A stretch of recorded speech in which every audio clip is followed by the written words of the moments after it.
Capítulo 5. As mulheres nas escrituras judaicas.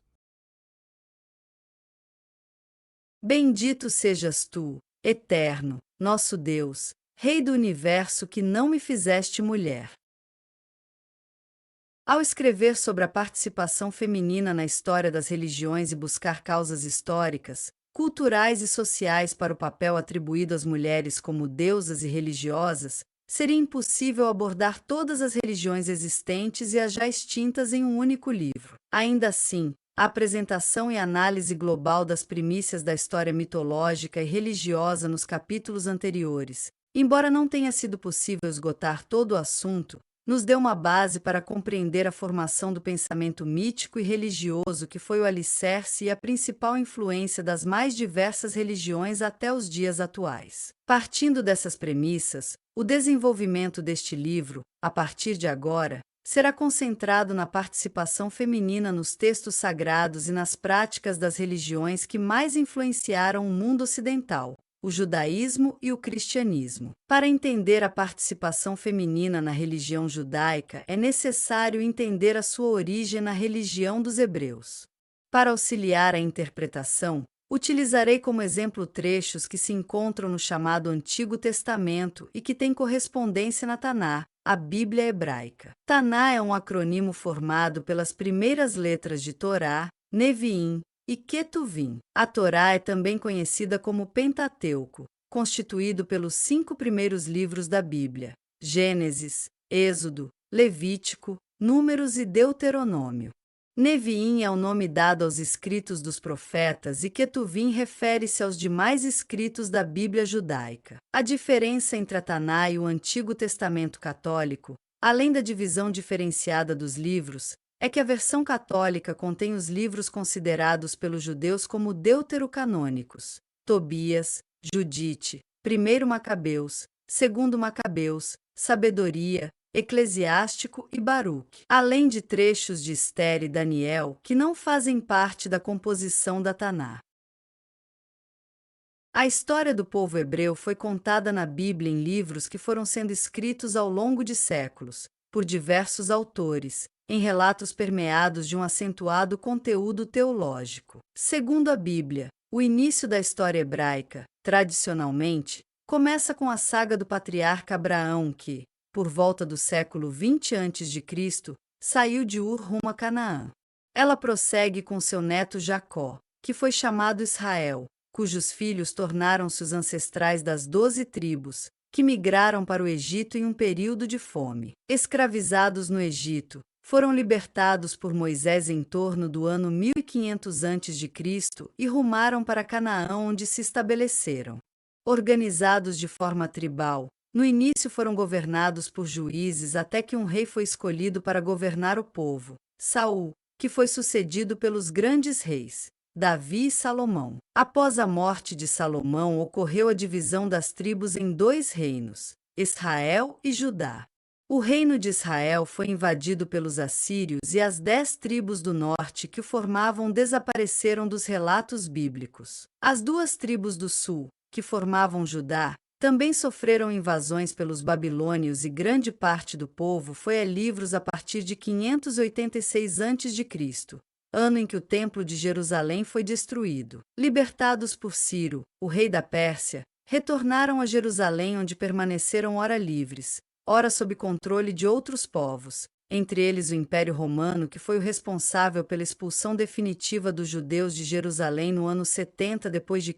Essa saga do povo hebreu, que deu origem ao povo judeu e ao judaísmo, é contada nos livros da Taná. Apesar destes acontecimentos remontarem a muitos séculos, diversos pesquisadores atuais entendem que o registro por escrito das tradições orais dos hebreus só começou aproximadamente no século 8 a.C. As histórias que eram contadas pelas tradições de Israel, denominada Eloísta, e de Judá, denominada Javista, ainda que apresentassem algumas diferenças, foram sendo reunidas para formar um único relato. Com o tempo, foram acrescentados novos escritos, principalmente na época da reforma do Templo de Salomão liderada por Josias, 622 a.C., que ficaram conhecidos como textos deuteronomistas. A história dos Hebreus foi então parcialmente reescrita, acrescentando mais um livro, o Deuteronômio, novos relatos sobre Moisés e Josué, novos códigos legais,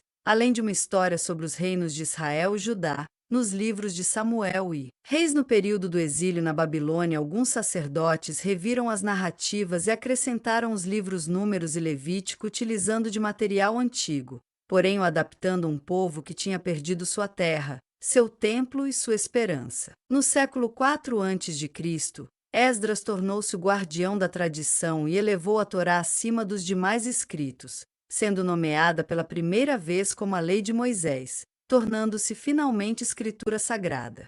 Os outros livros do Antigo Testamento continuaram a ser produzidos ao longo de muitos anos até o primeiro século da nossa era.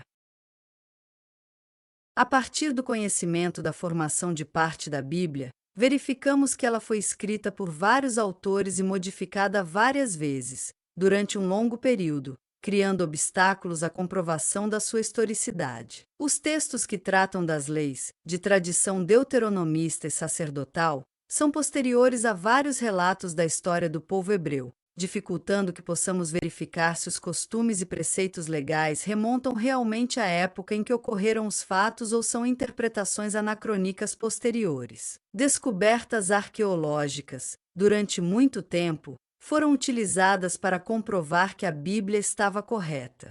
Antecipando o resultado esperado nas pesquisas, nem sempre tiveram a isenção necessária a uma análise histórica mais condizente com a realidade. Um exemplo de livro que utiliza arqueologia para comprovar a exatidão das escrituras é E a Bíblia tinha razão, do alemão Werner Keller. De acordo com suas pesquisas, ele afirma comprovar que o êxodo realmente ocorreu como descrito e explica, inclusive, a origem nada miraculosa do maná que alimentava o povo no deserto.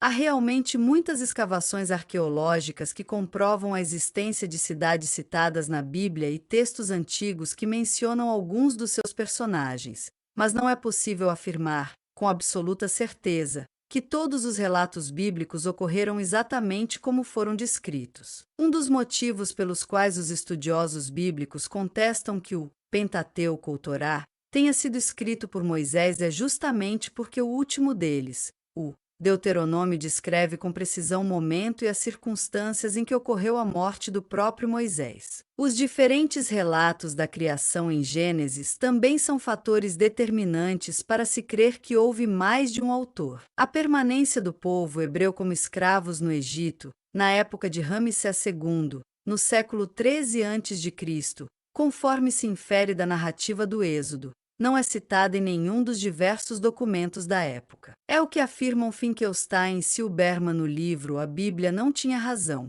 A saída de Moisés do Egito com o povo hebreu, conhecida como Êxodo, é contestada por muitos historiadores por falta de indícios arqueológicos suficientes. Além dos diversos indícios documentais de que as fronteiras egípcias que davam acesso a Canaã eram fortificadas e cheias de soldados, o que tornaria a fuga de um imenso grupo de hebreus muito improvável. O consenso geral entre os estudiosos bíblicos, ainda que não haja unanimidade, é que o Êxodo não é histórico. A narrativa contida na Bíblia reflete as condições do século 7 ou 6 a.C., quando se escreveu a maioria dos textos. As primeiras partes da Bíblia sugerem que Yahvé, também chamado de Javé, era um deus das montanhas das tribos do sul que migraram para as terras altas de Canaã levando a tradição de Yahvé. Alguns podem ter migrado do Egito e outros que viviam sob o domínio egípcio nas cidades-estado do litoral podiam achar que realmente foram libertados do Egito, mas em sua própria terra. Os relatos bíblicos eram sagas nacionais épicas que interpretavam a história do povo, criando uma identidade nacional. Contudo, há quem defenda, cientificamente, que a Bíblia é a expressão de verdades históricas incontestáveis. Cal Drew, engenheiro do Centro Nacional de Pesquisa Atmosférica dos Estados Unidos, afirma que pode comprovar como ocorreu a salvação dos judeus no episódio mais conhecido do Êxodo, a travessia do Mar Vermelho. Drew, junto com outro colega cientista Viking Han, analisou a região e chegou a um local a leste do delta do Nilo, Tel Quedua. Com a ajuda de um satélite que monitorou a área, fez um modelo computadorizado do local, modificando o terreno para que ficasse nas mesmas condições que tinha há cerca de 3.000 anos, suposta época do relato bíblico. Ele aponta que um vento de 100 km por hora, soprando por 12 horas, poderia atingir uma faixa de mar com pouco mais de 2 metros de profundidade, formando um caminho que seria suficiente para a passagem dos fugitivos do Egito. Assim que o vento parasse de soprar, as águas rapidamente voltariam ao seu estado original. Ainda que haja essa possibilidade, embora ele não tenha levado em conta a dificuldade da travessia com idosos e crianças em um vento desta magnitude, isso por si só não prova que foi assim exatamente que tudo ocorreu. É uma hipótese. A certeza permanece como uma questão de fé. Por outro lado, a explicação científica tira o caráter extraordinário do sentido de milagre como algo aparentemente impossível que só Deus poderia realizar. Tratado como um fenômeno natural, há a descaracterização da ação divina sobre o Êxodo, conforme relatado na Bíblia. Outros estudiosos afirmam que a travessia do Mar Vermelho não ocorreu da maneira como encontrada nos nossos textos atuais, foi um erro de tradução. O que foi traduzido como Mar Vermelho na realidade designava Mar de Juncos, que se refere a uma região próxima ao local referido no Êxodo. Ainda que haja dificuldade em provar cientificamente a historicidade bíblica, dizer que os relatos que ela apresenta não ocorreram exatamente como descritos, não desmerece a sua importância como livro sagrado e fonte de pesquisa da história do povo hebreu e judeu. Retirando a camada mítica, resta um rico material de estudo. De qualquer forma, a análise dos escritos sagrados é muito útil para entendermos o pensamento e os costumes da época em que foram escritos ou modificados. Por ser uma religião inicialmente de povos nômades, que se desenvolveu ao longo do tempo em comunidades da diáspora, dispersos em vários países e culturas diferentes, houve uma grande influência do meio social e cultural nos seus hábitos. Um exemplo a ser citado é a questão da poligamia, aceita nas narrativas mais antigas e nos países de influência muçulmana. Também foi combatida nas épocas em que se buscava maior pureza, como no período do exílio na Babilônia. A influência helênica, principalmente na época do domínio das terras judaicas pelos macedônios e romanos, foi um dos fatores de mudanças religiosas que influenciou a forma de tratamento das mulheres. A proximidade dos mitos de Pandora e Eva é um dos exemplos deste intercâmbio cultural e religioso, que se tornou ainda mais evidente com o surgimento do cristianismo, que mesclou preceitos religiosos judaicos com práticas helênicas oriundas do paganismo. No período em que a Bíblia começou a ser compilada, século 7 a.C., as histórias que eram contadas referiam-se a uma sociedade hebraica anterior a esse período, rural, patriarcal e predominantemente pastoril. O patriarca tinha autoridade absoluta com poder de decidir o destino das filhas, com quem elas se casariam, podendo condená-las à morte e até mesmo as vender como escravas ou concubinas. Após o casamento, a mulher passava a pertencer ao marido e fazer parte de uma nova família, que poderia incluir outras esposas. Conforme os relatos bíblicos, percebemos que a mulher era muitas vezes considerada um ser inferior, quase como um objeto, que poderia ser negociado como posse ou espólio de guerra e seus direitos eram muito limitados. No texto do Decálogo, leis recebidas por Moisés provenientes de Yahvé, encontramos o seguinte mandamento: não cobiçarás a mulher do teu próximo, nem desejarás para ti a casa do teu próximo, nem o seu campo, nem o seu escravo, nem a sua escrava, nem o seu boi, nem o seu jumento, nem coisa alguma que pertença a teu próximo. Tais foram as palavras que, em alta voz, Yahvé dirigiu a toda a vossa assembleia no monte, do meio do fogo, em meio a trevas, nuvens e escuridão. Sem nada acrescentar, escreveu-as sobre 2 tábuas de pedra e as entregou a mim. Deuteronômio 5, 21 ao 22. A mulher é citada no rol dos bens como bois, jumentos e escravos, e sua situação é fadada a ser a mesma enquanto durar a aliança com Yahvé, já que Moisés diz que nada mais havia a acrescentar à lei. No entanto, É importante frisar que essa situação feminina não era exclusiva dos hebreus. Outros povos contemporâneos patriarcais também tinham costumes parecidos. Entre os diversos relatos que traziam a mulher como subordinada ao patriarca, houve também casos de mulheres importantes e influentes que fizeram parte da história hebraica. Serão abordados alguns exemplos mais à frente, porém, foram exceções e não a regra. Alguns exemplos bíblicos nos ajudam a entender a relação de dominação e posse que o patriarca exercia sobre suas mulheres. No episódio da destruição de Sodoma descrito no Gênesis, Ló, sobrinho de Abraão, viu a aproximação de 2 anjos aos portões da cidade. Ele os convidou a pernoitarem em sua casa. Algum tempo depois, ela foi cercada pelos homens de Gomorra que diziam: "Onde estão os homens que vieram para a tua casa esta noite? Traze-os para que deles abusemos." É isso mesmo, os habitantes queriam estuprar os anjos homens. Vem deste episódio a expressão sodomita. Ló não permitiu e propôs um acordo. "Suplico-vos, meus irmãos, não façais o mal. Ouvi, tenho 2 filhas que ainda são virgens, eu vô-las trarei. Fazei-lhes o que bem vos parecer, mas a estes homens nada façais, porque entraram sob a sombra de meu teto." Gênesis 19, 7-8. Felizmente, os anjos impediram a saída das meninas e a entrada dos homens e fizeram com que os baderneiros estupradores ficassem cegos. Depois de colocar a salvo a família de Ló, toda a cidade, e não apenas os homens malfeitores, foi destruída. Para não descumprir a regra de hospitalidade, Ló estava disposto a entregar suas filhas para serem estupradas por todos os homens da cidade, sem exceção, conforme relatado no trecho bíblico. O episódio continuou com a mulher de Ló virando uma estátua de sal, punição por ter desobedecido a ordem do anjo que a avisou para que não olhasse para trás. Visível crítica à curiosidade feminina. A história da mulher de Ló é interpretada de um modo diferente em um midrash rabínico. Midrash é uma forma narrativa criada por volta do século I a.C., na Palestina pelo povo judeu. A palavra midrash vem da junção de 2 palavras hebraicas mi, que significa quem, e kidarash significa pergunta. O significado prático é investigar ou averiguar. Midrash pode significar tanto um tipo de literatura quanto uma forma de interpretação da literatura bíblica. Era o método usado por alguns escribas para chegarem ao sentido de uma passagem da Torá. É um método de interpretação rabínica, um método exegético. Segundo Midrash, nome da esposa de Ló era Irit. Ela e Ló tinham 4 filhas e 2, que eram casadas, permaneceram em Sodoma.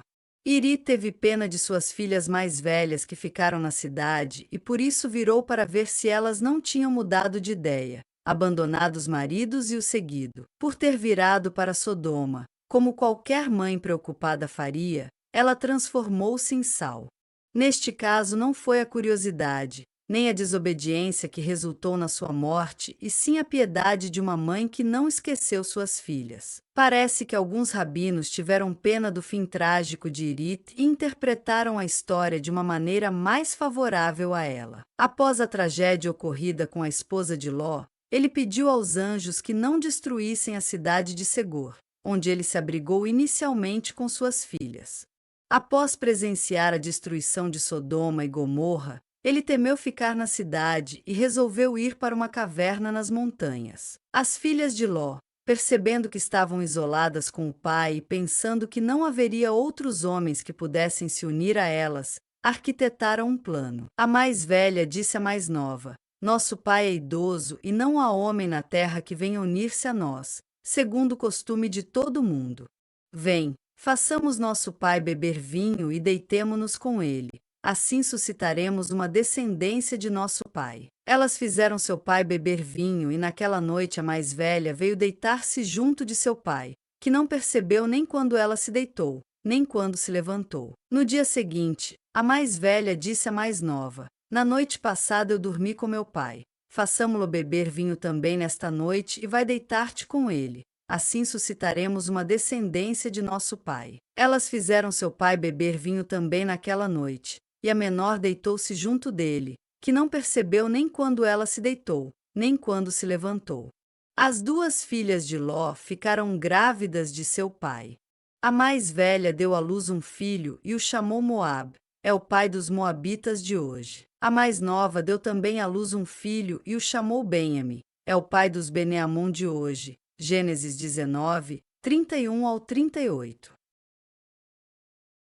O episódio incestuoso não informa se as meninas foram punidas, mas o fato do pai estar bêbado e não perceber que estava se deitando com suas filhas, certamente serviu para provar que as mulheres foram ardilosas e que Ló era completamente inocente de qualquer delito. Outro exemplo de controle dos homens sobre o destino das mulheres, que também envolve incesto, vem de Abraão e da sua esposa, que antes da aliança com Yahvé se chamavam Abrão e Sarai.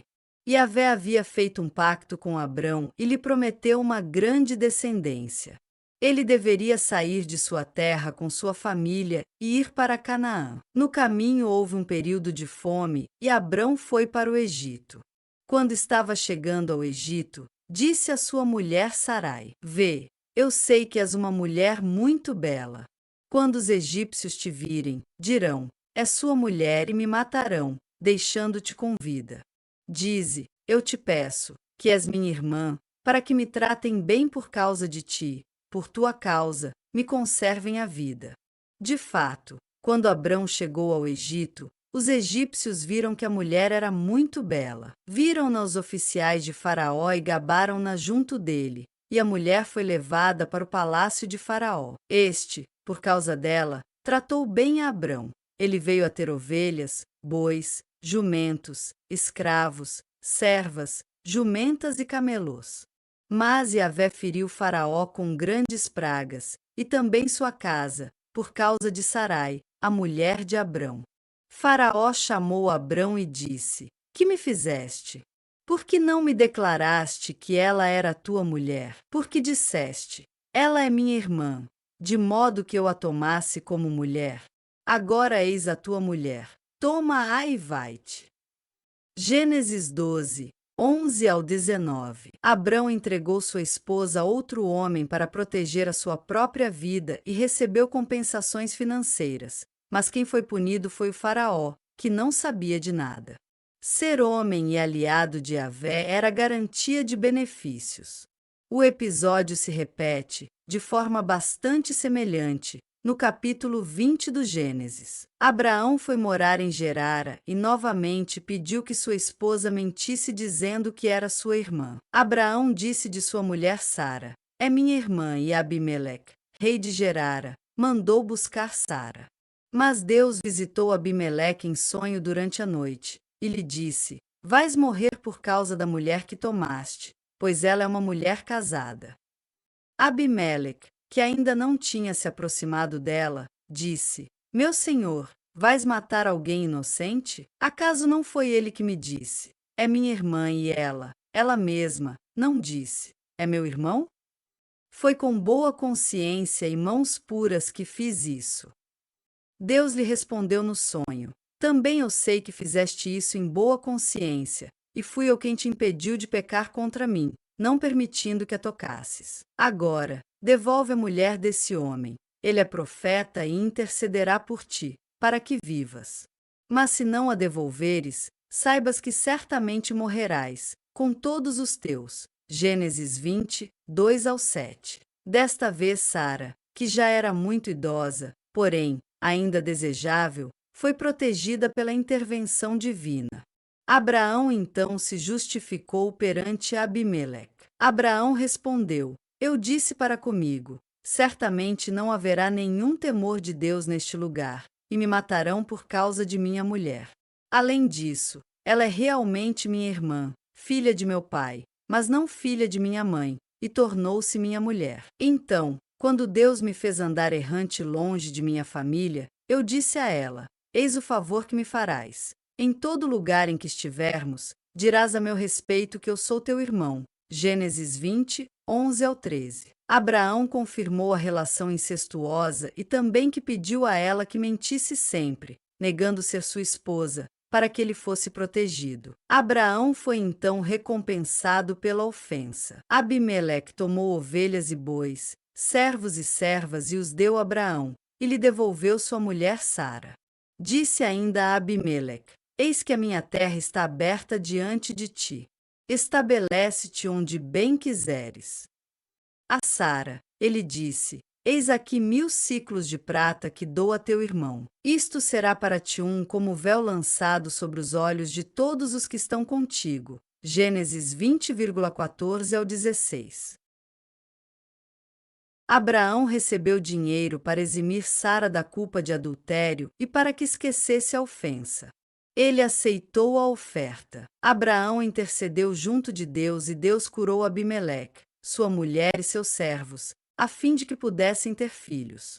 Pois Yahvé tornará estéril o seio de todas as mulheres na casa de Abimeleque, por causa de Sara, a mulher de Abraão. Gênesis 20,17 ao 18. A farsa de Abraão foi tão bem sucedida que seu filho Isaque também disse que era irmão de sua esposa Rebeca, mulher tão bonita quanto Sara, quando foi habitar em Gerar. Mas Abimeleque descobriu o engodo e proibiu que Rebeca fosse molestada. Isaque recebeu terras que semeou e ficou extremamente rico, o que causou a inveja dos filisteus e a sua expulsão. Gênesis 26, 7 ao 14. A grande maldição das mulheres bíblicas é serem belas e estéreis. Feitas para a procriação, as mulheres que não concebiam filhos eram repudiadas e abandonadas. Na Bíblia, nunca o homem é estéril, sempre a mulher. E quando há interesse, as mulheres estéreis são abençoadas com a maternidade pela intercessão divina. O caso de Sara é o mais conhecido. Engravidou de Isaque já muito idosa após a visita de anjos. Toda a população feminina de Gerara ficou temporariamente estéril por causa da pretensão de Abimeleque em cortejar Sara, mesmo sem saber que ela era esposa de Abraão. Outros exemplos são a já citada Rebeca, esposa de Isaque, que somente por intercessão divina gerou os gêmeos rivais Esaú e Jacó, e a esposa de Manoé, mãe de Sansão, que também era estéril. A mulher bela, desejável e estéril, causa de infortúnios do homem, é também exemplificada na história de Jacó e Raquel. Jacó deveria tomar como sua esposa uma de suas primas maternas. Estava predestinado a ter uma grande descendência, conforme prometido por Deus em uma visão. Jacó viajou para a terra de sua mãe e encontrou no poço sua prima Raquel, que levava seu rebanho de ovelhas para beber água. Ele ficou tão impressionado com ela que retirou sozinho uma pesadíssima pedra que cobria o poço e deu de beber ao rebanho que ela trazia. Em seguida ele a beijou e começou a chorar sem explicação. Na Bíblia, homem chora. Ele disse que era parente do pai dela, e então foi convidado a se hospedar na casa da família. Já que Jacó se demorava na estadia, seu tio Labão propôs que ele recebesse um salário pelo seu trabalho. Apaixonado por Raquel, que tinha um belo porte e belo rosto, ele propôs trabalhar 7 anos para se casar com a amada Raquel, a caçula de Labão. Vencido o prazo, na noite de núpcias, Labão entregou a Jacó sua filha mais velha Lia e o casamento foi consumado. Jacó, sentindo-se enganado, dessa vez não disseram que estivesse bêbado, foi reclamar e então soube que era costume da região casar a filha mais velha primeiro. Mas Labão propôs que, fim da semana de núpcias, ele entregaria também a ele Raquel por mais 7 anos de trabalho. As irmãs negociadas como mercadorias tornaram-se ambas esposas de Jacó, e ele ainda recebeu 2 escravas para servir as filhas. Como Lia não fosse amada, Yahvé a tornou fértil, enquanto Raquel permaneceu estéril. A pobre Raquel foi punida por ser amada por seu marido. Lia deu 4 filhos a Jacó, mas ainda assim ele não a amava. Raquel teve inveja de sua irmã e, desejando dar filhos a Jacó, implorou que ele a engravidasse, no que ele respondeu: Acaso estou no lugar de Deus que te recusou a maternidade? Para dar descendência a seu marido, Raquel entregou sua serva Bala, artifício que tinha sido usado pela avó de Jacó, Sara, antes de engravidar e parir o pai dele, Isaque. Bala deu à luz 2 filhos de Jacó, que foram atribuídos a Raquel. Lia, que não mais concebia, mas querendo aumentar sua descendência, deu a Jacó sua serva Zelfa, que lhe deu outro filho. Em troca de mandrágoras, planta tóxica com propriedades ditas afrodisíacas, Raquel prometeu a Lia que Jacó dormiria com ela, o que resultou em nova gravidez, tendo Lia ao todo 6 filhos homens e uma mulher. Então Deus se lembrou de Raquel. Ele a ouviu e a tornou fecunda. Ela concebeu e deu à luz um filho, e disse: Deus retirou minha vergonha. E ela o chamou de José, dizendo: Que Yahvé me dê outro. Gênesis 30, 22 ao 24. Todas as 4 mulheres de Jacó o serviram perfeitamente, dando-lhe filhos, e a promessa de Deus de uma grande descendência se cumpriu. Fica bastante claro que na sociedade hebraica a maternidade era obrigatória. Mulheres estéreis eram consideradas amaldiçoadas e frequentemente eram abandonadas por seus maridos. A tarefa maternal as obrigava a permanecer em casa, cuidando da inumerável prole. Não que devamos renegar a maternidade. Filhos são nosso legado para o mundo, nossas criações mais puras e perfeitas. Mas tudo que nós mulheres construímos merece ser valorizado. Somos mais do que reprodutoras, somos capazes de criar filhos e também obras de arte, além de criações literárias e produções científicas. Não somos apenas mães, somos mulheres talentosas que desejam a liberdade de poder criar e agir independente da imposição maternal. Mas, no mundo patriarcal, a mulher era quase sempre relegada a um segundo plano, sem escolha do seu próprio destino. Encontramos ainda muitos outros casos em que a mulher é vista como posse de seus homens, como em Êxodo, quando é apresentada a lei sobre os escravos. Eis as leis que lhes proporás. Quando comprares um escravo hebreu, 6 anos ele servirá, mas no 7º sairá livre, sem nada pagar. Se veio só, sozinho sairá. Se era casado, com ele sairá a esposa. Se o seu senhor lhe der mulher, e esta der à luz filhos e filhas, a mulher e seus filhos serão do senhor, e ele sairá sozinho. Mas se o escravo disser: Eu amo a meu senhor, minha mulher e meus filhos, não quero ficar livre, o seu senhor fá-lo-á aproximar-se de Deus, e o fará encostar-se à porta e às ombreiras, e lhe furará a orelha com uma sovela, e ele ficará seu escravo para sempre. Êxodo 21, 1 ao 6. O escravo é livre para partir depois de 6 anos, mas se a esposa não era dele antes de ser escravo, ela é considerada posse do patrão, e se tiver filhos, ela e seus filhos serão do senhor. Que mulher após 6 anos não teria filhos? Parece que essa seria a única vez que uma mulher teria vantagem em ser estéril. Não veria seus filhos tornarem-se escravos também. De qualquer forma, sendo estéril, ainda que fosse possível, o marido provavelmente não iria querer levá-la, já que não poderia cumprir suas funções maternais. Se alguém vender sua filha como serva, esta não sairá como saem os escravos. Se ela desagradar ao seu senhor, ao qual estava destinada, este a fará resgatar. Não poderá vendê-la a um povo estrangeiro, usando de fraude para com ela.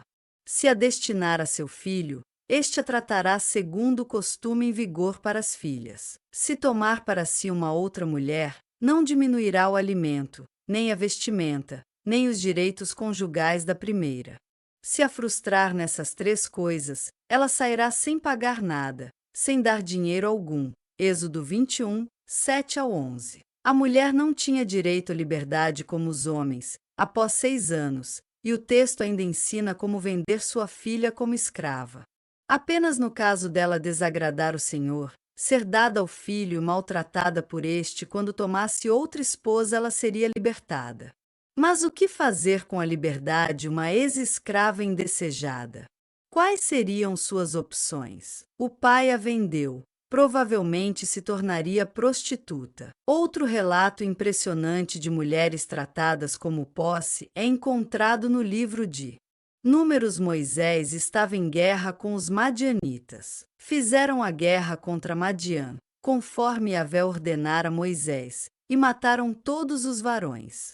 Mataram ainda os reis de Madiã, Evi, Recém, Sur, Uri e Rebe, 5 reis madianitas. Também passaram ao fio da espada Balaão, filho de Beor. Os filhos de Israel levaram cativas as mulheres dos madianitas com as suas crianças, e tomaram todo o seu gado, todos os seus rebanhos e todos os seus bens. Números 31, 7-9.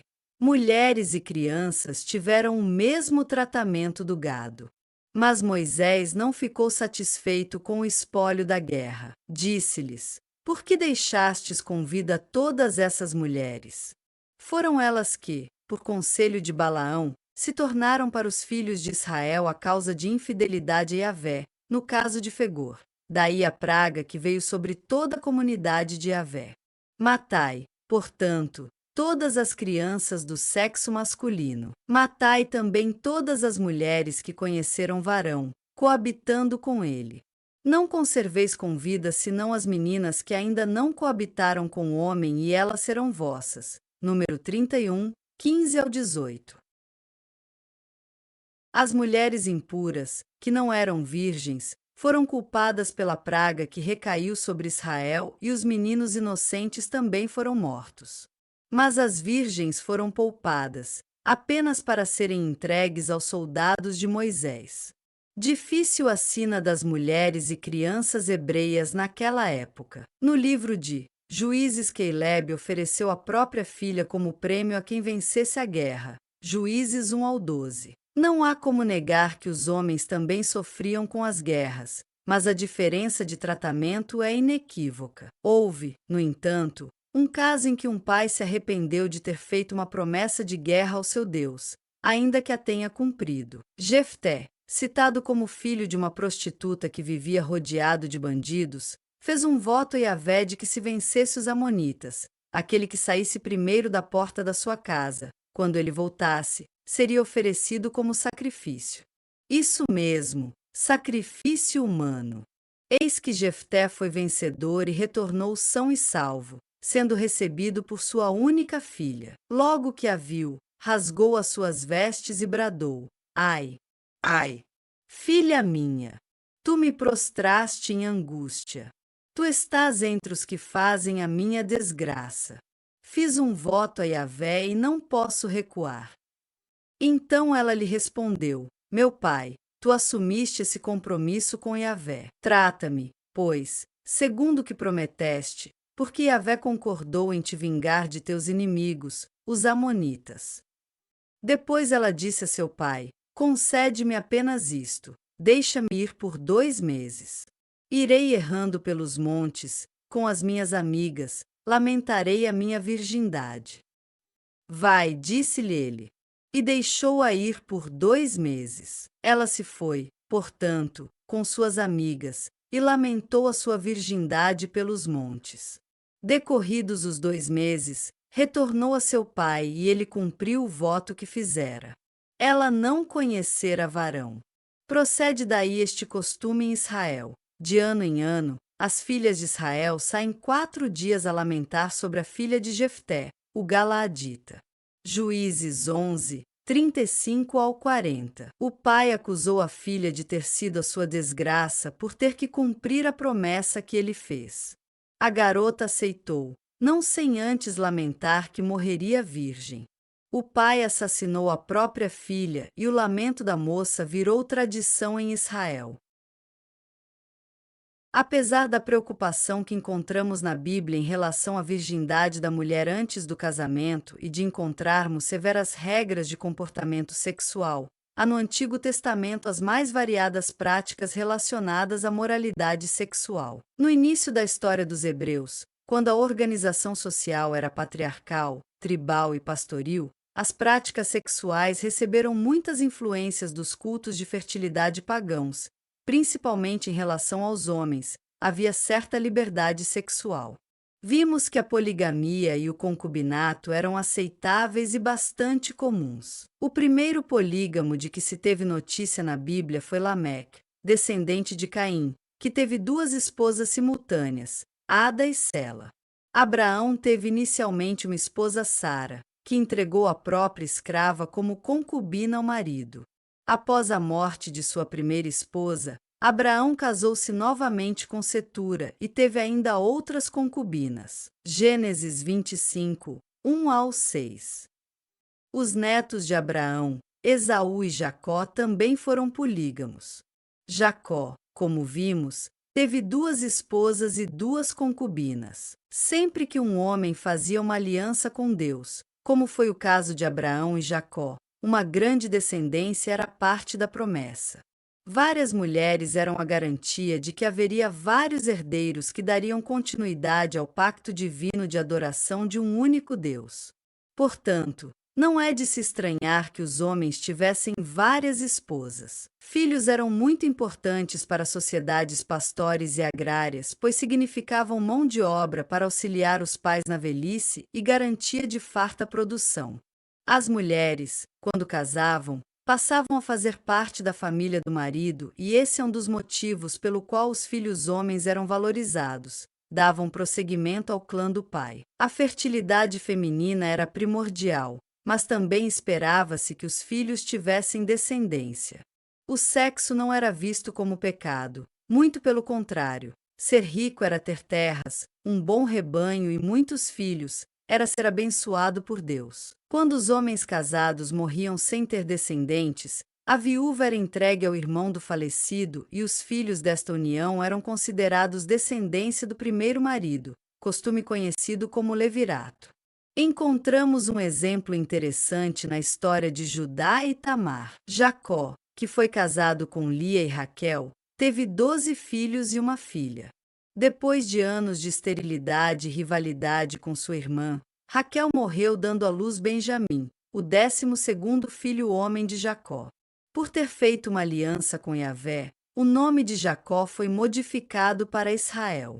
Seus 12 filhos deram origem às 12 tribos de Israel. A filha, Diná, não tinha direito à herança, não herdou tribo nenhuma e quase não é mencionada. Um dos filhos de Jacó com Lia, chamado Judá, teve 3 filhos, Onã e Sela.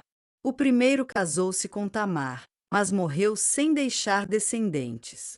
Onã ficou incumbido de gerar em Tamar filhos para seu irmão falecido.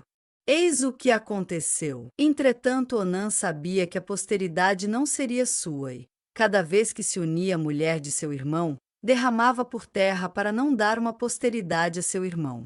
O que ele fazia desagradou a Yahvé, que o fez morrer também. Gênesis 38, 9 ao 10. Ao negar descendência ao irmão, desperdiçando sêmen, Onã foi punido com a morte.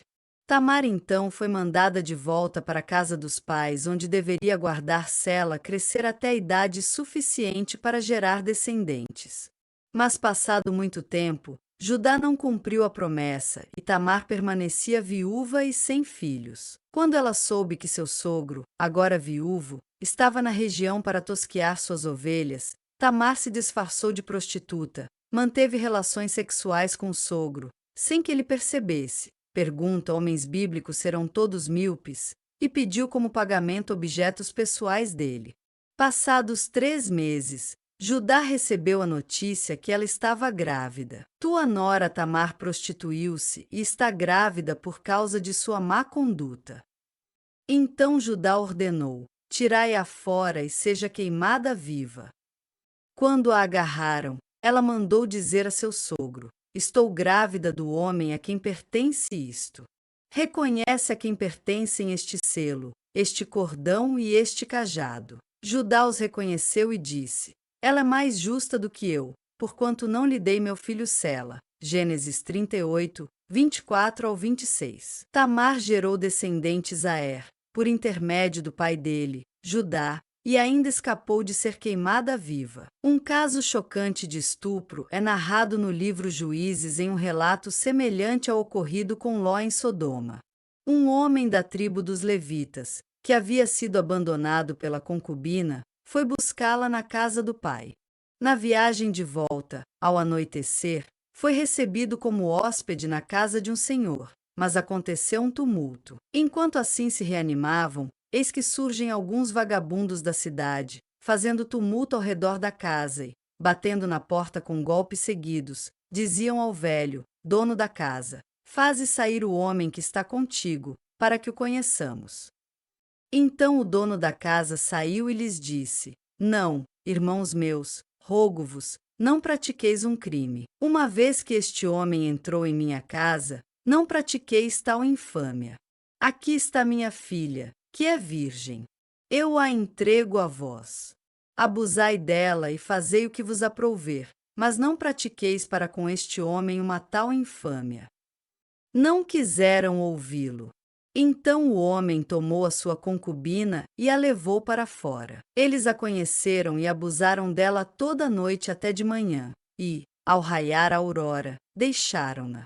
Pela manhã, a mulher veio cair à porta da casa do homem com quem estava o seu marido, e ali ficou até vir o dia. De manhã, seu marido se levantou e, abrindo a porta da casa, saiu para continuar o seu caminho, quando viu que a mulher, sua concubina, jazia à entrada da casa, com as mãos na soleira da porta.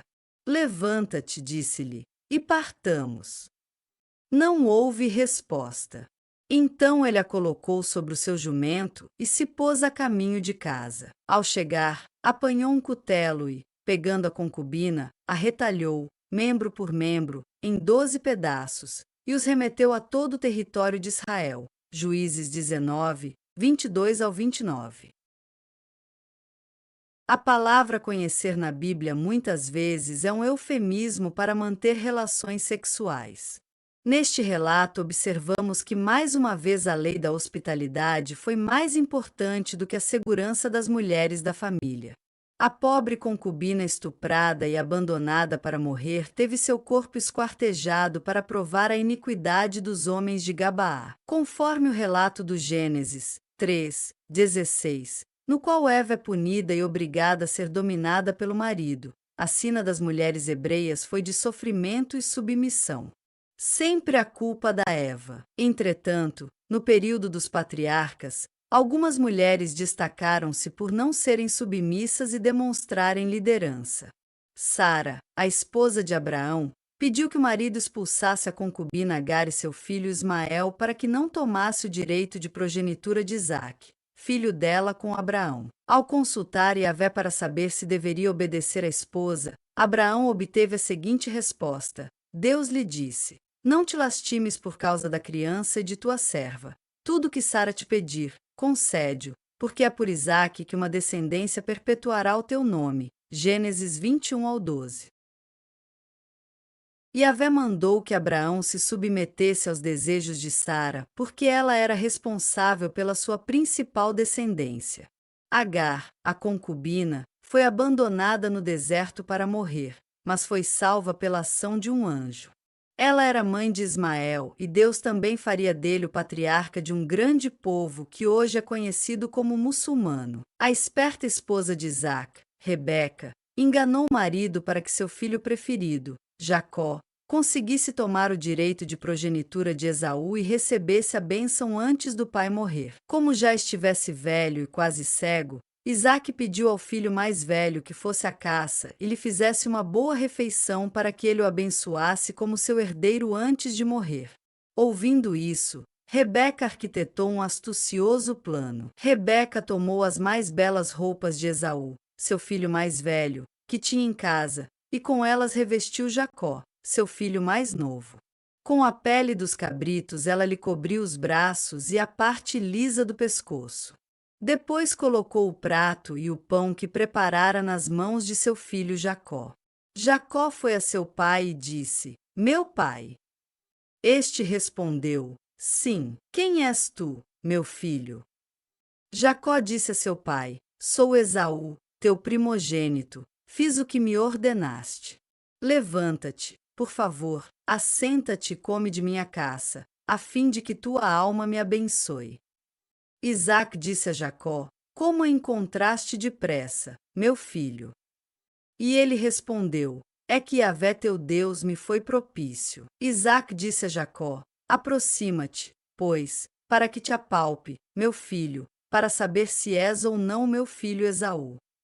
Jacó aproximou-se de seu pai Isaque, que o apalpou e disse: A voz é a de Jacó, mas os braços são os de Esaú.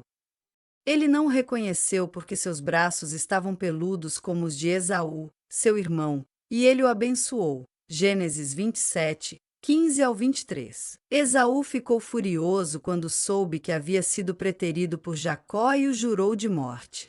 Mas sua mãe Rebeca disse para Jacó fugir, protegendo a vida de Jacó, patriarca das 12 tribos de Israel. Outra mulher importante salvou a vida de Moisés, sua irmã Míriam, que o colocou em um cesto para que ele escapasse do infanticídio decretado pelo faraó. Ela acompanhou seu crescimento quando ele foi adotado e passou a viver na corte egípcia.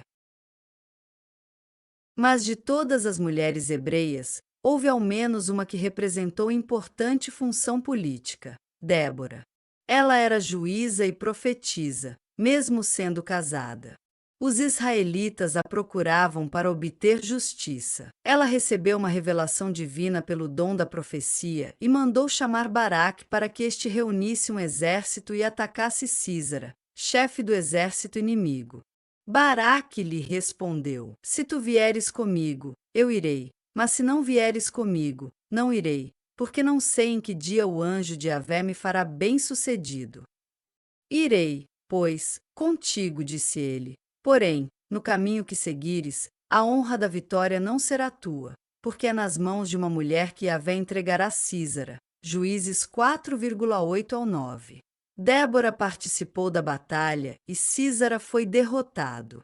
A profecia de Débora se cumpriu quando Sísara buscou abrigo durante a fuga e foi morto, enquanto dormia, por uma mulher, Jael, com uma estaca martelada em sua cabeça, garantindo 40 anos de paz. Baraque e Débora cantaram juntos, após a vitória, exaltando, entre outros feitos, a participação das mulheres no episódio. Apesar da importância de Débora, era uma vergonha tremenda ser morto por uma mulher, conforme o relato da morte de Abimeleque. Havia no centro da cidade uma torre fortificada, onde se refugiaram todos os homens e mulheres e todos os notáveis da cidade.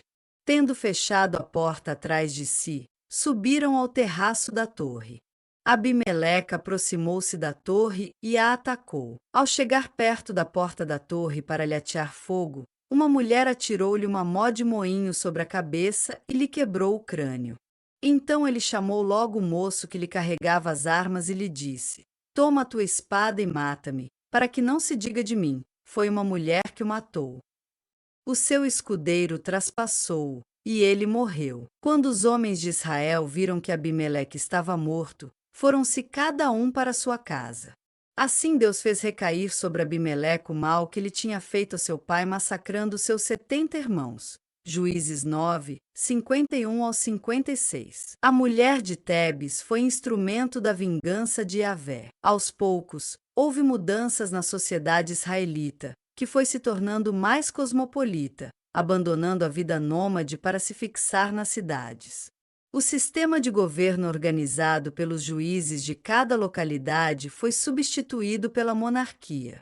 A liderança dos patriarcas passou a ser somente local e ficou subordinada ao rei. No período dos reinados de Davi e do seu filho Salomão, esposas estrangeiras trouxeram influências das suas culturas. As histórias das esposas e concubinas dos reis nos fornecem exemplos do tratamento que era dado às mulheres na época. O segundo rei de Israel, Davi, teve pelo menos 8 esposas e muitas concubinas. Sua primeira esposa foi a filha do rei Saul, Micol.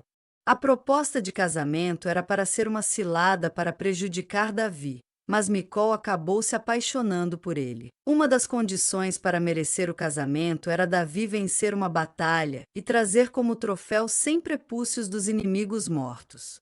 Davi superou as expectativas e, além de sair vencedor, entregou 200 prepúcios ao rei Saul. Enciumado com as conquistas militares de Davi, Saul mandou matá-lo, mas ele foi salvo por Micol, que o ajudou a fugir. Salmos 18 e 19. Mesmo após salvar a vida do marido mentindo para o rei, seu próprio pai, Micol foi amaldiçoada. Depois da fuga, Davi tomou outras esposas enquanto estava fugindo. Micol, sem escolha, foi entregue como esposa pelo pai a outro homem. Quando Davi negociava para assumir como rei de Israel, exigiu que Micol fosse feita sua esposa novamente, provavelmente para se legitimar no trono, já que ela era filha do antigo rei Saul. Conta-se que o ex-marido chorou a perda da amada esposa. Quando Davi, vestido com uma simples túnica de sacerdote, entrou dançando em Jerusalém por ter recuperado a Arca da Aliança, Micol o repreendeu. Como o rei de Israel se fez louvar hoje, descobrindo-se na presença das servas dos seus servos como se descobriria um homem de nada, segundo Samuel 6, 20. Mas Davi não gostou de ser admoestado e respondeu: É diante de Yahvé que eu danço. Pela vida de Yahvé, que me preferiu a teu pai e a toda a sua casa para me instituir chefe de Israel, o povo de Yahvé, eu dançarei diante de Yahvé e ainda mais me humilharei. Aos teus olhos serei desprezível, mas aos olhos das servas de quem tu falas, perante elas serei honrado. E Micol, filha de Saul, não teve filhos até o dia da sua morte, segundo Samuel 6, 21 ao 23. Depois de Davi ter desprezado a família dela, Micol foi amaldiçoada com a esterilidade permanente porque não gostou da postura de Davi rodopiando e dançando em frente ao povo com vestes inadequadas a um rei. A esposa mais famosa de Davi foi Betsabá que, surpreendida por Davi enquanto tomava banho, foi seduzida e engravidou. Ela era casada com Urias, um de seus soldados. Para tentar encobrir a gravidez, Davi tentou que Urias se deitasse com sua esposa. Como não obteve êxito, enviou Urias à frente de batalha para que morresse e então casou-se com a viúva. O profeta Natã repreendeu Davi por ter tomado a única esposa de Urias e ainda tê-lo enviado à morte. Como punição pela atitude de Davi, Yahvé condenou à morte a criança, que morreu ainda bebê. Betsabá e Davi tiveram outro filho, Salomão, que foi seu sucessor no trono de Israel, segundo Samuel 11:12. Salomão ficou conhecido como um rei sábio, construiu o Templo de Jerusalém e também teve muitas esposas e concubinas. De acordo com o primeiro livro de Reis, foram 700 mulheres princesas e 300 concubinas.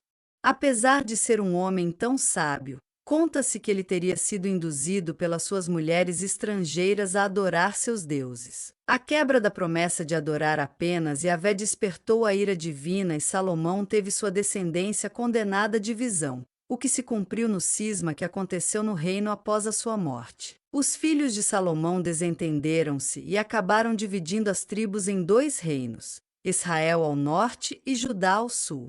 A época áurea dos reis havia terminado. Iniciou-se um período de decadência.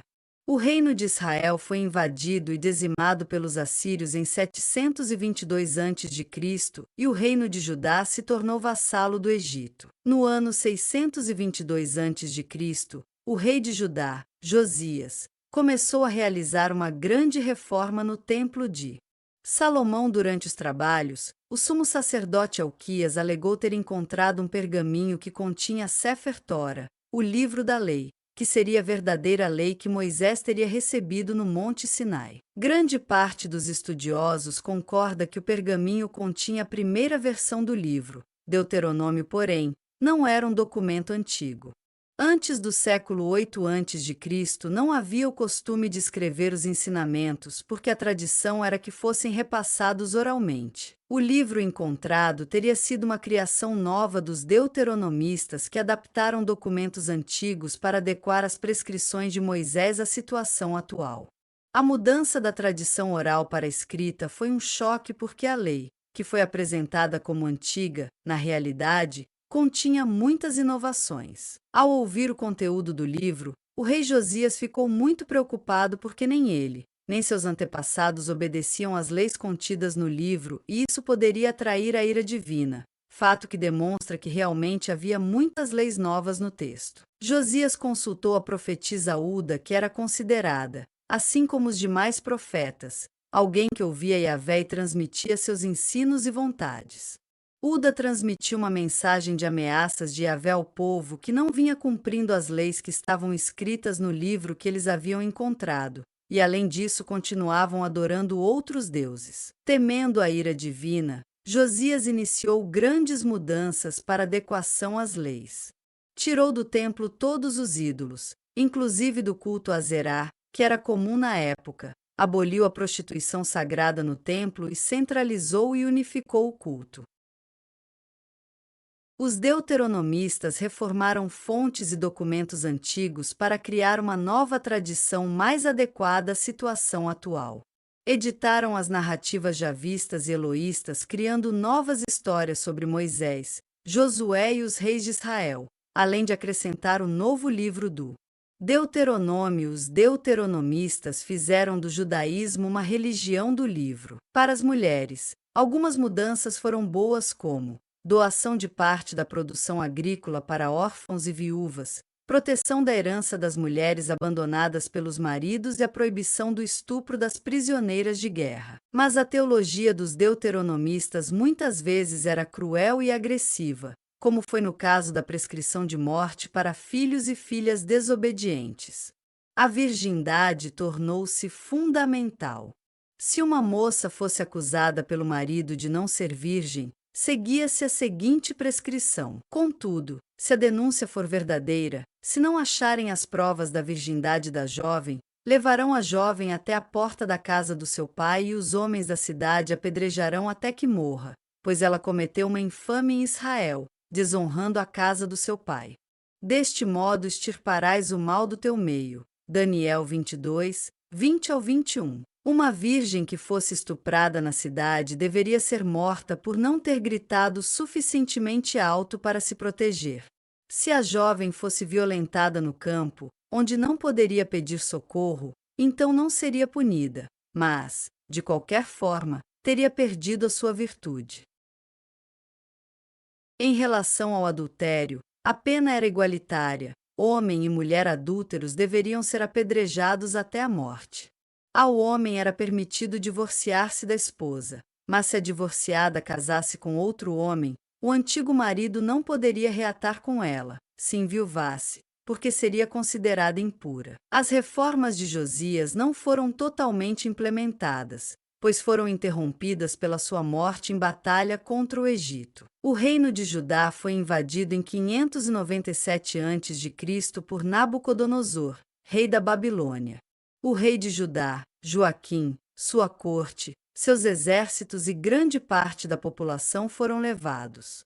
Sedecias, que o sucedeu, rebelou-se. Jerusalém foi invadida e o Templo de Salomão foi destruído. A maior parte do restante da população foi exilada, permanecendo em Jerusalém apenas os mais pobres e alguns que se aliaram aos babilônios. O período do exílio foi de muito sofrimento e dificuldade.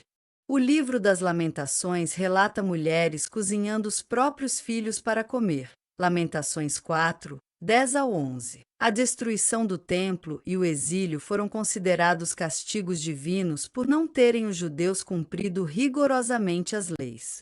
Fruto deste pensamento, começou a surgir um movimento voltado à busca da pureza e da santidade do povo que passaria a adotar um monoteísmo estrito. Depois do fim do exílio e do retorno a Jerusalém, após a libertação dos judeus pelo rei persa Ciro em 538 a.C., o templo foi aos poucos reconstruído e uma nova classe começou a se destacar, a sacerdotal. Os sacerdotes fizeram muitas modificações nas escrituras e incluíram 2 novos livros, Levítico e Números, baseados em documentos anteriores.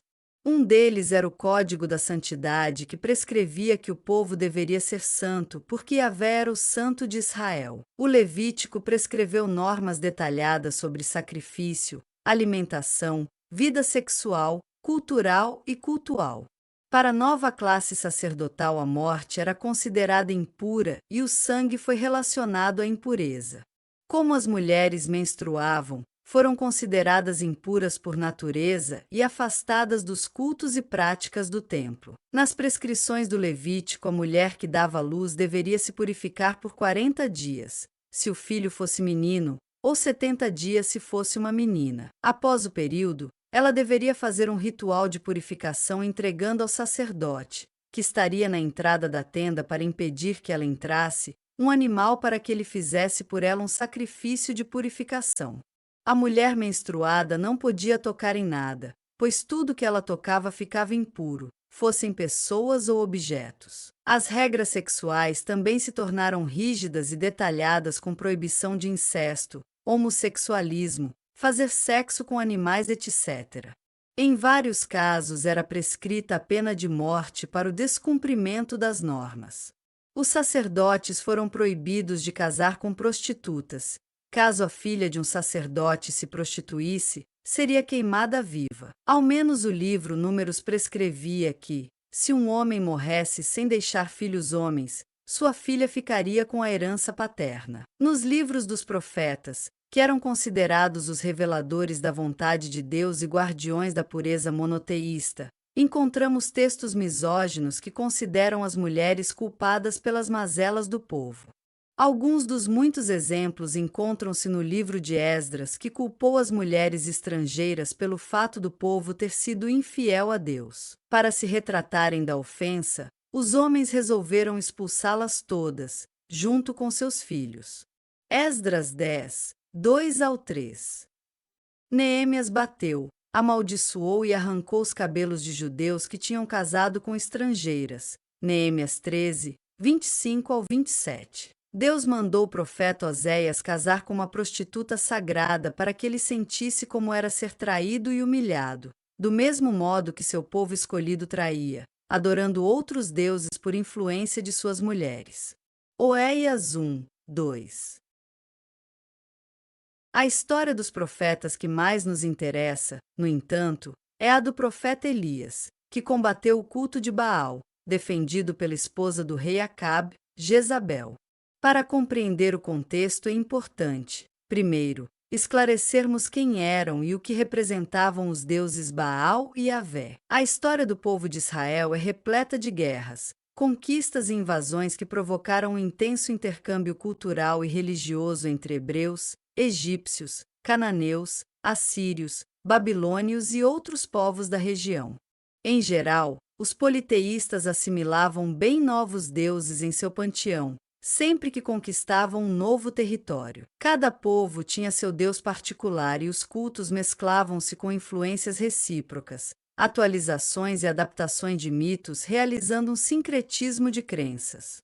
O culto exclusivo de Yahvé era uma exceção na religiosidade dos povos antigos. No caso dos hebreus, a monolatria, ou seja, o culto de um único Deus, sem negar a existência de outros, foi pregada pelos primeiros profetas, que exigiam a exclusão e o expurgo de qualquer outro culto. A luta entre os devotos pela supremacia do seu Deus venerado é representada na história de Elias e Jezabel, que apoiavam Yahvé e Baal respectivamente. É muito provável que o Deus que Abraão, Isaque e Jacó cultuavam é o Deus alto dos cananeus, o Deus supremo, que foi substituído posteriormente por deuses e deusas menores mais semelhantes aos humanos, entre eles Baal.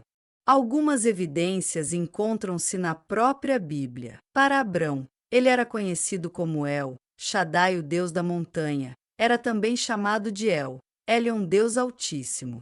Quando o patriarca Jacó, neto de Abraão, sonhou com uma escada que ia até o céu, ele viu Yahvé no alto da escada. Gênesis 28, 10-22. Quando acordou do sonho, no local da Epifania, ele colocou em pé a pedra que havia apoiado a sua cabeça, santificou com óleo e deu ao lugar o nome de Betel, casa de El. Pedras eretas, conhecidas como estelas, eram comuns nos cultos de fertilidade de Canaã. A escada que sobe ao céu pode ter tido influência do zigurate do deus babilônio Marduk, um templo alto com camadas superpostas como degraus onde, no topo, podia se encontrar com Deus. Antes de deixar Betel, Jacó prometeu que, se El o protegesse, ele o tornaria seu, Elohim, o único Deus a ser cultuado. Na época de Moisés, os hebreus chamavam seu Deus de Yahvé, Sabaoth, Deus dos exércitos. Assim que Yahvé apareceu para Moisés na sarça ardente, ele se identificou como o Deus de Abraão, Isaque e Jacó. Quando Moisés perguntou seu nome, ele disse: Eu sou aquele que é, e logo em seguida mandou que Moisés dissesse aos israelitas que Yahvé, Deus de Abraão, Isaque e Jacó o havia enviado e que Yahvé seria seu nome para sempre. Êxodo 3,1 ao 15, dando a entender que antes ele não era chamado assim, ao menos pelos eloístas, a cuja tradição este trecho parece pertencer. A tradição sacerdotal também atribui a revelação do nome de Yahvé apenas a Moisés. Antes seria El Shaddai, o Deus da montanha. Há outra narrativa da missão de libertador de Moisés, que corresponde à tradição sacerdotal, e é mais explícita em relação à mudança do nome. Deus falou a Moisés e lhe disse: Eu sou Yahvé. Apareci a Abraão, a Isaque e a Jacó como El Shaddai, mas pelo meu nome, Yahvé, não lhes fui conhecido. Também estabeleci a minha aliança com eles, para dar-lhes a terra de Canaã, a terra em que residiam como estrangeiros. E ouvi o gemido dos filhos de Israel, aos quais os egípcios escravizavam, e me lembrei da minha aliança. Gênesis 6, 2 ao 5. Durante muito tempo, o santuário de Yahvé era uma tenda, semelhante ao tabernáculo em que o cananeu presidia sua assembleia divina, sendo que, na antiguidade, era comum misturar vários deuses. Ainda que não se saiba, com absoluta certeza, se Yahvé seria outro Deus diferente de. O fato é que Moisés convenceu os hebreus de que era o mesmo Deus dos antepassados. O nome do Deus alto dos cananeus foi preservado no próprio nome dado a Jacó e ao reino do norte, Israel. Yahvé era um Deus valente, guerreiro e lutador, fundamental em época de guerra porque garantia a vitória.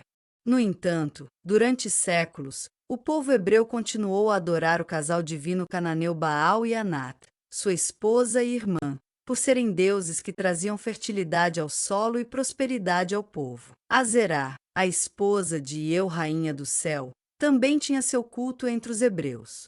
Havia, inclusive, no templo de Salomão em Jerusalém, ícones e representações de Azerá e Baal. Por volta do século XIV a.C., o culto de El caiu em decadência e foi substituído pelo culto a Baal, o deus da tempestade, guerreiro divino que batalhava com outras divindades, vencia monstros e enviava chuvas. Baal combateu Lotan, o dragão marinho, que na Bíblia é chamado de Leviatã, lutou contra Iã, o mar primordial, e lutou contra Mote, o deus da seca e da morte, retornando para Nat, sua irmã e esposa. O sexo ritualizado relembrava a união de Anat e Baal e garantia a fertilidade do solo e a boa colheita. Os israelitas que cultuavam Baal e Anat participavam de seus cultos sexuais, que contavam com a presença de prostitutas e prostitutos sagrados no templo, para a infelicidade dos profetas de Yahvé. Os textos mais antigos da Bíblia mostram Yahvé como um guerreiro feroz, bem parecido com Baal.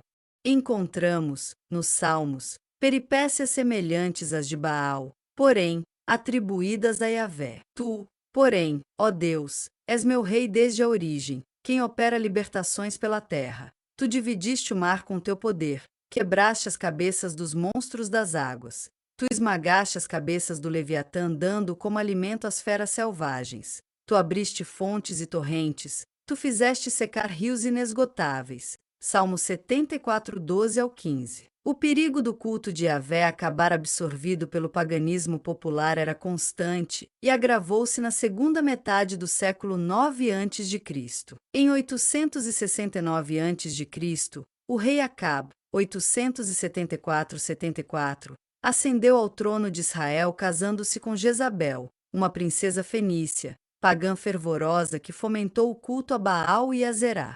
Na época, o casamento foi visto como uma aliança política e o culto foi tolerado. Salomão também tinha casado com esposas estrangeiras e elas também cultuavam seus deuses. Acab não era um apóstata, ele continuou cultuando Yahvé, porém, sem conter o proselitismo de Jezabel que conquistou muitos adeptos ao culto pagão. No entanto, quando o livro de Reis foi escrito, no século 8 a.C., o cenário era diferente. O culto a Yahvé estava mais fortalecido. O autor ficou horrorizado com as atitudes de Jezabel, que foi hostilizada e culpada pela quebra do voto de cultuar somente um Deus. Seu nome virou sinônimo de traição e maldade. Ela foi lembrada como a mulher que apoiava os sacerdotes do deus Baal e perseguia os profetas de Yahvé. O conflito entre o profeta Elias, cujo nome significa Yahvé meu Deus e que era o defensor de Yahvé, o Deus de Israel, e Jezabel, protetora dos profetas de Baal, simboliza a tentativa dos hebreus de exterminar os cultos estrangeiros e instituir o monoteísmo que, como já vimos, ainda não estava implementado na época em que o relato foi escrito. A história começa quando uma grande seca castigou Israel. Elias desafiou os sacerdotes de Baal a comparecer ao Monte Carmelo e realizar a queima de oferendas utilizando somente o poder divino. Elias venceu a disputa realizando um grande milagre e provando que Yahvé era o Deus verdadeiro de Israel. Logo após a contenda, caiu uma chuva torrencial, provando que Yahvé também podia trazer a fertilidade do solo e que Baal não era mais necessário para garantir a fecundidade da terra. Elias mandou assassinar todos os 450 sacerdotes de Baal. 1 Reis 18,16 ao 46. Quando soube do ocorrido, Jezabel ameaçou Elias de morte, que fugiu em pânico para a montanha de Yahvé, o Monte Horebe. Um tempo depois, o rei Acabe queria uma propriedade vizinha ao seu palácio, mas ela pertencia a Nabaote e era herança de família. O rei ficou deprimido por não conseguir. Jezabel, inconformada, armou um plano para que Nabal fosse condenado e morto, e desta forma Acabe pôde ficar com a propriedade que tanto desejava. Por causa da morte do inocente, Elias informou a Acabe que ele havia sido amaldiçoado por Yahvé e condenado a morrer e ter seu sangue lambido pelos cães, no mesmo lugar que morrera Nabal. Yahvé também amaldiçoou a descendência de Acabe, inclusive Jezabel. 1 Reis 21, 17 ao 25. Passado um tempo, Elias foi arrebatado aos céus e seu discípulo Eliseu o substituiu. Após a morte de Acabe, conforme profetizado, vários reis o sucederam até que Jeú fosse ungido rei de Israel e tomasse para si a missão de exterminar a descendência de Acabe e matar Jezabel. Jeú voltou para Jezrael. Sabendo disso, Jezabel pintou os olhos, adornou a cabeça e se pôs à janela. Quando Jeú atravessou a porta, ela perguntou: "Tudo vai bem, Zambri, assassino de seu senhor?" Jeú ergueu os olhos para a janela e disse: "Quem está comigo?" "Quem?" E 2 ou 3 eunucos se inclinaram para ele. Ordenou ele: "Lançai-a abaixo." E eles a atiraram para baixo. Seu sangue salpicou a parede e os cavalos, que a pisotearam. A seguir, entrou Jeú e, depois de ter comido e bebido, disse: "Ide ver aquela maldita e dai-lhe sepultura, pois é filha de rei." Quando chegaram para sepultá-la, só encontraram o crânio, os pés e as mãos. Voltaram para contar isso a Jeú, que disse: "Esta foi a palavra de Yahvé, que pronunciou por intermédio de seu servo, Elias, o tesbita. No campo de Jezael, os cães devorarão a carne de Jezabel, e o cadáver de Jezabel será como esterco espalhado no campo, de modo que não se poderá dizer: esta é Jezabel." Segundo Reis 9, 30 ao 37. Além de mandar matar Jezabel e deixar que seu cadáver fosse comido por cães, Jeú ordenou a morte dos 70 filhos de Acabe. Não satisfeito, Jeú reuniu todos os profetas de Baal e seus seguidores no templo como se fosse realizar uma oferenda e, traiçoeiramente, prendeu todos e os matou, destruindo completamente o templo de Baal, construindo latrinas no local. Tanto Jezabel quanto Elias foram culpados de assassinato. Elias ascendeu ao céu e Jezabel foi defenestrada. Ambos defendiam o Deus em quem acreditavam. Quem venceu a disputa e contou a história foram os adoradores de Yahvé. Se fossem os de Baal, a figura de Jezabel seria a da heroína protetora da fé e não da vilã adoradora de deuses estrangeiros. Quem conta a história impõe seu ponto de vista. Além dos profetas, encontramos no livro dos Provérbios, típico da literatura sapiencial de Israel, alguns tópicos interessantes sobre as mulheres. No prólogo intitulado Recomendações da Sabedoria, encontramos uma série de conselhos úteis de um pai ao seu filho. Ele pede que escute a disciplina do pai e não despreze a instrução da mãe. O rapaz é aconselhado a manter distância das mulheres estrangeiras. Meu filho, presta atenção à minha sabedoria, dá ouvidos ao meu entendimento. Assim conservarás a reflexão e os teus lábios guardarão o conhecimento. Não des atenção à mulher perversa. Os lábios da estrangeira destilam mel, e o seu paladar é mais suave do que o azeite. No final, porém, é amarga como o absinto, e afiada como uma espada de 2 gumes. Os seus pés levam para a morte, e os seus passos descem para o Sheol. Provérbios 5, 1 ao 5. As estrangeiras, apesar de sedutoras, trazem hábitos diferentes e cultuam outros deuses. Por isso são perigosas e representam um caminho para o Sheol, que é o destino dos mortos. O pai continua seus conselhos, agora prevenindo o filho do perigo de se envolver com uma mulher adúltera. O pai a relaciona à estrangeira que se veste como uma prostituta e não para em casa. O homem sábio e inteligente não deve se deixar enganar por esse tipo de mulher. Dize a sabedoria: tu és minha irmã. Chama a inteligência de tua parenta, para que te guarde da mulher estrangeira, da estranha cuja palavra sedutora. Estava na janela de minha casa, olhando pelas frestas, e vi os jovens ingênuos e percebi entre as crianças um rapaz sem juízo. Ele passa ao lado, perto da esquina onde ela está, e vai para a casa dela, na bruma, ao entardecer, no coração da noite e da sombra. Uma mulher lhe vem ao encontro, vestida como prostituta, com falsidade no coração. Ela é esperta e insolente, e os seus pés não param em casa.